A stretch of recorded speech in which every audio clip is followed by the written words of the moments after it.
most people agree that the impact on the real economy has been disappointing and certainly less than what he mentioned, but the impact on financial assets has been quite considerable. It has. It's created this wealth effect. In your best estimation, Mohammed, how much do you think the Fed easing has really added on to GDP? So we would put the estimate somewhere between 1/4 percentage points to 0.5 percentage points. But the important thing, Betty, is what has it done to the rest of the world? So when we look at the Fed taper issue going forward, it's not just a question of when and what will they do, but also why and what are the implications. So the market now believes there's a likelihood, not a done deal, a likelihood they will start tapering in September. Right. It's probably going to be through a reduction in the Treasury purchases as opposed to the mortgage purchases. They're not going to be doing it because the economy has reached escape velocity, but they're going to be doing it because they're also worried about the costs and risks, the collateral damage. And finally, and we're seeing the collateral damage already, there is the global implication and the feedback loop that comes back into the U.S. from the disruptions in emerging markets. So this is quite a complex issue, and the market is trying to get its arms around it. Well, Mohammed, it is a very complicated issue, and as you mentioned with Jackson Hole, there was quite a bit of discussion about what Fed tapering would do to global markets. And, you know, some of those central bankers in other countries are very worried, right, as they rightly should, Mohammed, that this could be very disruptive. Should the Fed take that into account when they think about tapering? They should. I mean, the Fed stands behind the legal argument, which is a correct argument, the legal argument that it is mandated to worry about domestic objectives. However, our domestic economy is impacted by what's happening outside. So the warnings that we've been hearing from officials in emerging economies are playing out. Remember, they told us on the way in, all this capital that was being pushed out of the U.S. and into emerging markets was causing problems for them, causing pockets of financial excesses and leading to policy incoherence. Now it's the other way around. The capital is coming back into the U.S., and the result of that is very sharp depreciations in exchange rates, spikes in local rates. And if I am a company selling and getting my revenue from developing countries, I would be worried at this point. Well, Mohammed, on that point, it sounds like you do agree with Harvey Golub, who warned of the same thing. He said, look, once we start to see tapering, that money is going to return to the United States, and you're going to see where asset bubbles have really been forming in other parts of the world. Where do you think it's going to hit the hardest? So it depends what else happens, okay? And I'm going to give you an answer that you're not going to like, but it's a very differentiated answer. You know, countries differ in the amount of self-insurance, in the cushions they have to absorb shocks. So the most vulnerable countries out there are those, according to our emerging market desk, that have twin deficits, that have weak growth dynamics, and in addition, do not have much international reserves. You should worry about these countries. On the other hand, you should get excited about the opportunities that are going to get created by a generalized sell-off, because assets in places that do not have these vulnerabilities are going to be trading quite cheap and will offer long-term value. At the same time, Mohammed, that we're talking about Fed tapering, in just about 6 weeks, we could be facing another fight over raising the debt ceiling. How disruptive is that going to be for the markets? It would be disruptive if there isn't some change. So the positions are quite clear. You have the administration that says we will not negotiate over the debt ceiling, and the argument is very simple. Congress already approves the spending, so it shouldn't then make it very difficult to get the increase in the debt limit that's associated with the spending, because the spending has already been approved. And then on the other side, there are those who are willing to romance once again a big political fight.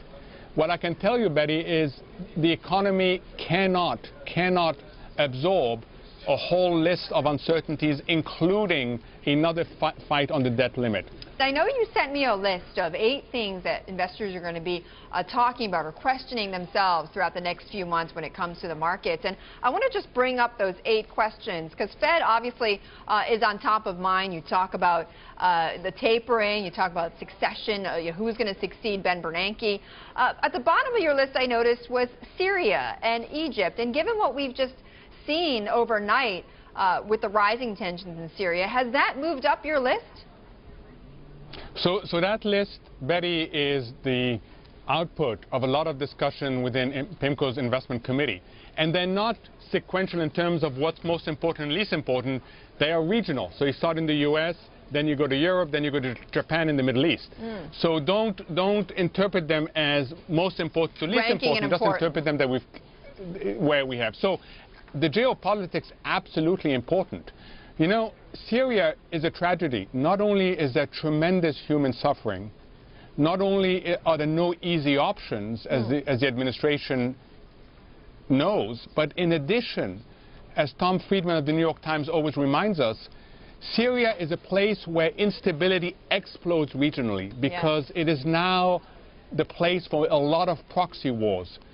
And you see the reaction in the oil market this morning. Syria is not a big producer of oil. No. But when it starts involving regional effects, then the oil market gets nervous, and rightly so. Well, that's a great point, Mohammed. If it boils over into the rest of the Middle East, that could provide a much more instability. If we see this shock, so to speak, Mohammed, is the economy here able to withstand that?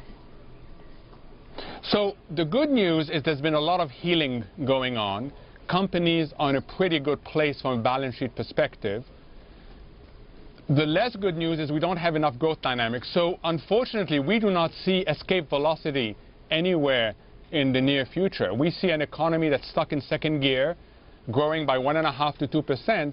And right now, if that list plays out, and especially if it plays out simultaneously. So far, it's playing out sequentially, 1, 2, and 8. Yeah. But if it plays out simultaneously, then the balance of risk would be on the downside to our growth.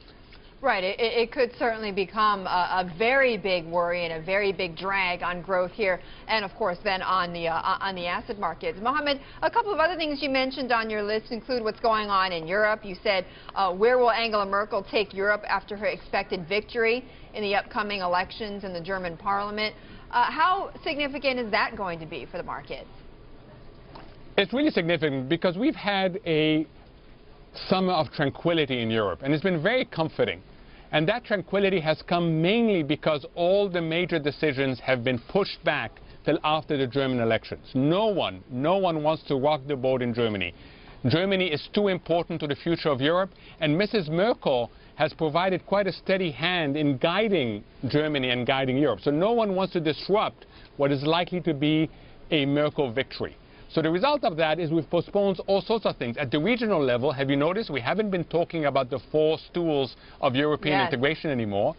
And at the domestic level, Greece, Portugal, and Cyprus in particular all need additional financing, and some need debt relief.